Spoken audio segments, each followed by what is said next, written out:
I wanted to first of all thank everyone for coming today. Some are here in person and some are here virtually through Zoom. On behalf of our family, we all thank everyone for attending this service honoring our father. Normally, we would have a funeral service at the funeral home, followed by this graveside service.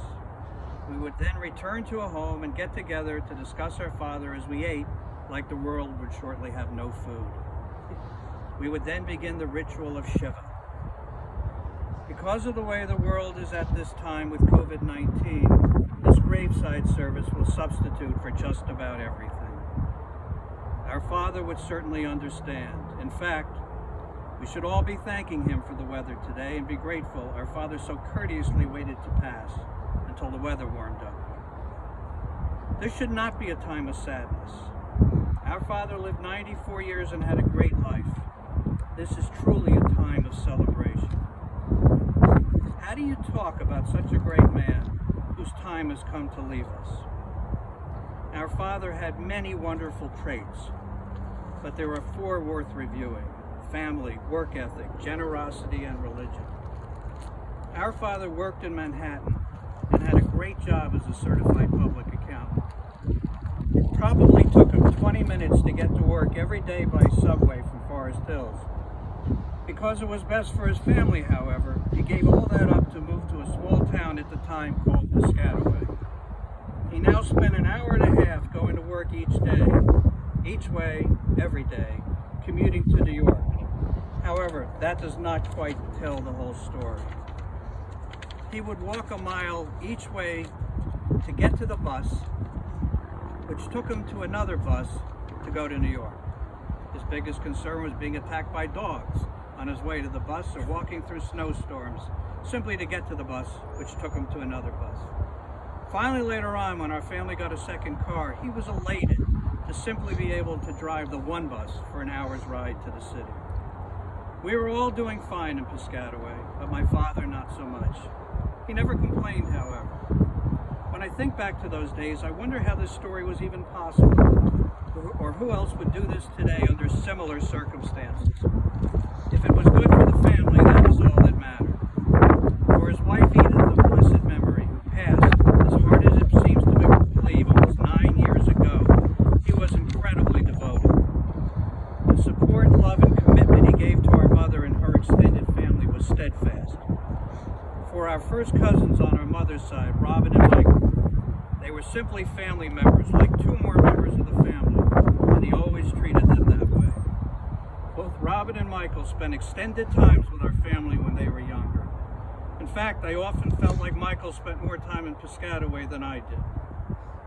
For Sue and I, it is hard to explain what it is like to be the children of a man so dedicated to us. His teachings and behaviors etched into our personalities in a way that would last to this day and beyond. He was simply thrilled when Debbie joined our family over 40 years ago, and in recent years when Steve also joined us. Our father, of course, had 3 grandchildren, Justin, Jason, and Jeremy, to whom he was eternally committed. The enjoyment of these 3 grandchildren cannot simply be overstated. He, along with our mother, attended every sporting event and graduation. There were a lot of them. Our father actually overlapped with his first great-grandchild for about a year. Whenever Debbie and I would visit him towards the end, no matter how weak and tired he felt, the first thing he would ask to see the most recent videos of his great-grandchild Goldie, and Debbie always complied. Our father had an incredible work ethic, which clearly he passed on to his children. After putting in his 8 hours, plus another 3 hours for commutation, he would come home, say hello, and then right to work in his little office on the bottom floor of a 2-bedroom house well away from everyone. Long before computers, he would have all these yellow pads with columns and numbers being added on his abacus. If you know what an abacus is, it probably says something about your own age. He always seemed to have clients asking for information all day and all night. I sometimes saw him up all night just to have reports ready in the morning. I remember him being gone for 2 months at a time, doing audits to places I still have never heard of, and flying out of what is now the North Terminal at Newark Airport on airlines such as Mohawk and Piedmont. These were all propeller flights. While he could have stayed the whole time out of town, as we called it, he would always fly home on weekends, and my mother and us would always go to Newark Airport to pick him up. I actually remember waiting by the plane with those metal steps, something one would never see today. I never knew anyone who worked harder at his job for his family. My father was an incredibly generous man. When I was younger, I actually thought everyone was like this, but as I became older, I realized this was not the case.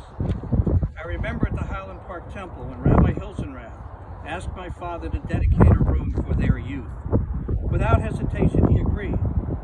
The fact that he agreed to something for which he did not have the money did not seem to matter. Off to the bank he would go to borrow money to give the Highland Park Temple money to dedicate a room. My father would spend more time writing checks to Jewish organizations than anyone I know. In fact, if not for him, I would never have learned how many Jewish organizations there are and how many solicit money. He seemed to give money to all of them. Later in life, my father gave money to dedicate an entire social hall for a synagogue he did not have any particular connection to.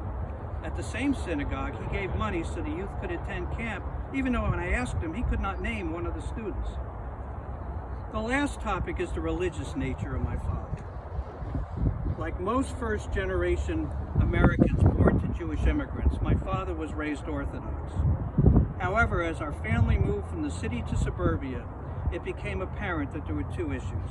The first was when living in suburbia, driving to synagogue was a necessity. The second was that our mother was not going to synagogue if she could not sit with my father. Therefore, my father compromised on driving on Shabbos and sitting with my mother.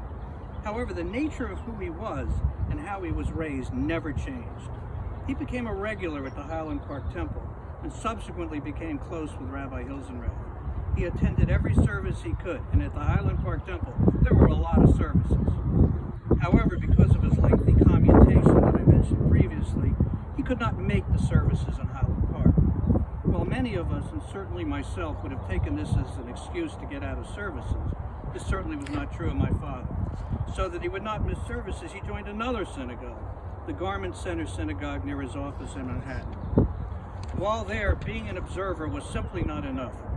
He became a gabbai at that synagogue. It was not enough to support one synagogue. He was now supporting two synagogues. Our father loved being a religious Jew far more than Sue and I did. In the early days, it was me being taken to shul, which our father so enjoyed.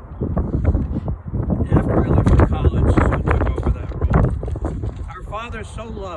Our father loved so much for us to go to synagogue. As for Sue and I, not so much. We went not because we wanted to go, but because of the respect and admiration we had for him, even at such a young age. He was such a religious man who so enjoyed the rituals of Judaism. Our father would lay tefillin every day until the last few years when he was physically unable to do so. Sue and I remember those summer vacations with our mother and father. We both remember waiting for him to lay tefillin and perform the morning service while putting on his tefillin in the hotel room. It was that important to him.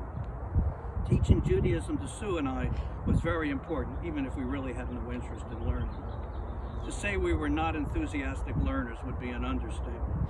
He would explain to me all the rituals of every type of service, knowing that I had no real interest in learning. That was who he was. The irony, I suppose, is that as I became involved with treating the Orthodox population, much of what he taught me had actually stuck around somewhere in my brain. I remember last week having an Orthodox father who came to the office recently whose hair was growing long, apparently upsetting him. I found myself reminding him not to worry because Lag BaOmer was coming shortly and he could then cut his hair. Now, how would I know something like that? The one request our father had when he passed was that his daily prayer book, for which he prayed every day, was to be buried with him. We did place that book in the casket, and the book is with him forever. There is a story worth telling about my father and me. During the last 5 or 10 years or so, when my father was able to attend services, we would go every Saturday to synagogue. We used to sit and watch Aliyah, and then the Torah was read. Everyone did Aliyahs, but there was really only one person or maybe two who could actually read from a Torah. For those who don't know, reading a Torah is somewhat similar for reading a newspaper where the vowels have been removed. I wondered if it was possible for me to undertake the task of reading from the Torah. I looked about a month ahead, and of course for the shortest possible verses.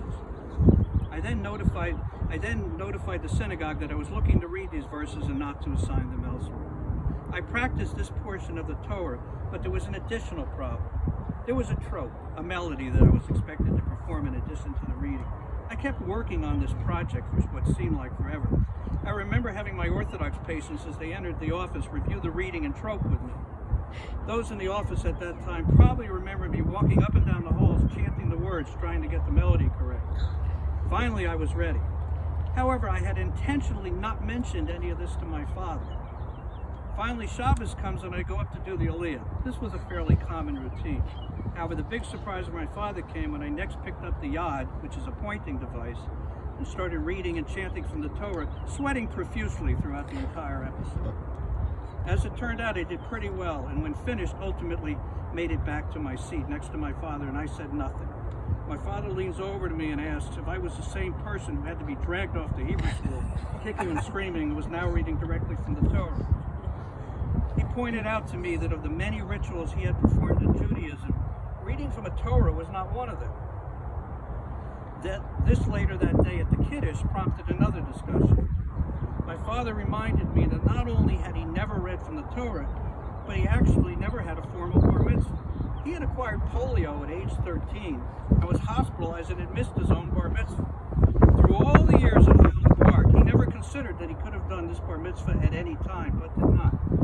So at age 88, my father had his bar mitzvah and did the Haftorah, which he also had never done. The story was so interesting and compelling that it made the front page of the Asbury Park Press and even showed up nationally in syndication. I actually read from the Torah again that day, but chose not to do this routinely. Reading from the Torah for me was actually more stressful than any story in my medical career. In his later years, like everyone else, he became more frail and more dependent on others. His polio from his childhood had also caught up with him. It is unfortunate that those who knew him in his later years never had a chance to appreciate that person that Sue and I growing up. He was really something to behold. So goodbye, Dad, Grandpa, Great-Grandpa, Uncle Norman, friend and brother. You certainly left your mark in the world. Remember how successful you were in the goals that you set out to achieve in your life, and how you accomplished all of them. You will live on in all of us forever. Thank you, Red.